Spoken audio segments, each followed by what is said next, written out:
प्रणाम गुरुमा। गुरुमा, अरे ये गुरुमा को क्या हुआ? आज तो वो मेरे प्रणाम का भी जवाब नहीं दे रही। गुरुमा, आपको क्या हुआ है? आप इतनी चिंतित क्यों लग रही है? 43 वर्ष 11 महीने और हर एक पल लोग मुझसे एक ही प्रश्न पूछते रहे। मैं अपने जीवन में कई प्रश्नों के साथ आगे बढ़ी। सच कड़वा होता है ये सब कहते हैं, लेकिन सच महंगा भी पड़ता है ये कोई नहीं कहता। कौन कह सकता है? कौन कह सकता है? एक भविष्यवाणी, एक एहसास, एक प्रतीक मेरे पूरे जीवन को कलंकित कर देगा। कौन हूँ मैं कौन हूँ इस कमरे में, इस दुनिया में? कौन हूँ मैं? मेरी पहचान हमेशा से ही असुलझी रही। क्या ये अलग है? क्या इन्हें अलग होना चाहिए? गुरुमा, ऐसा लग रहा है कि आपके भीतर बहुत सी भावनाएं दबी पड़ी हैं। आज आप दिल खोल के अपनी सारी बातें बता दीजिए, मैं आपके साथ हूँ। तो सुन, मैं एक संवेदनशील समाज से आती हूँ, उसी समाज से जिस समाज में मुझे अपनी ही पहचान को स्वीकृति दिलाने में काफी संघर्ष करना पड़ा। मैं एक रूढ़िवादी ब्राह्मण परिवार से आती हूँ। जी हाँ, सही सुना आपने, ब्राह्मण परिवार से। कर्पूर गौरम करुणावतारम संसार सारम भुजगेन्द्रहारम।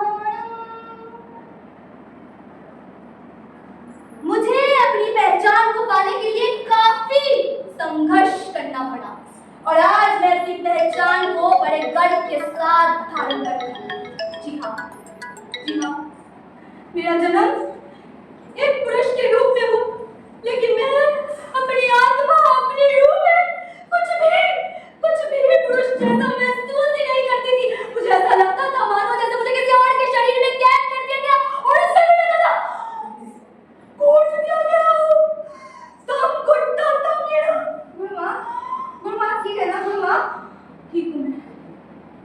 आप सब लोगों को लग रहा होगा, अरे ये यहाँ क्या कर रही है? ये किताबें क्यों उठा रही है? इससे तो सड़कों के बीच, ट्रैफिक के बीच जाकर तालियां बजानी चाहिए, तालियां, और शादियों में जाकर नेक मांगना चाहिए। अरे भाई, हमारा समाज इस बात को क्यों नहीं समझता कि हमारा व्यक्तित्व बाहरी रूप से नहीं बल्कि दिल से जुड़ा है, दिल से। मैं आज भी अपनी पहचान के लिए, अपनी आवाज के लिए, अपने व्यक्तित्व के लिए लड़ रही हूँ और इस लड़ाई के चलते हमारे सामने काफी दरवाजे बंद हुए, काफी मजबूती से बंद हुए, लेकिन मैंने हार नहीं माना। मैंने भी इसी समाज में रहकर अपना सम्मान बनाया। लेकिन मेरा ऐसा मानना है, जब तक लोगों की मानसिकता नहीं बदल जाती तब तक कुछ नहीं बदलने वाला, कुछ भी नहीं। आज मैं बड़े हस्तियों से मिलती हूँ, लेकिन आज भी हमारी लड़ाई जारी है।